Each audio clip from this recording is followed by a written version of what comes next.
Large workflows are hard to scan when you need to find one value, one tag, or one step used in multiple places. So we've added the Find and Replace function to help you quickly locate and update what matters most. By using custom values, tags, or text as search points, let's learn how to use it. Head to the Workflows tab inside the Automation section and access any already existing workflow. Click Find, or press Alt plus F for Windows or Option plus F for Mac. Choose whether you want to look up custom values, tags, or text. Enter what you want to find and move through the results.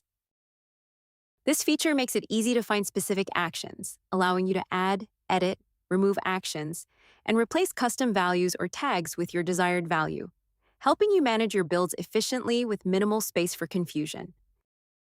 This makes updates faster, reduces manual hunting, and helps you update workflows without opening every action one by one, instantly giving you matching results that automatically move the view to the selected node for contextualized reviewing. We hope you enjoy it.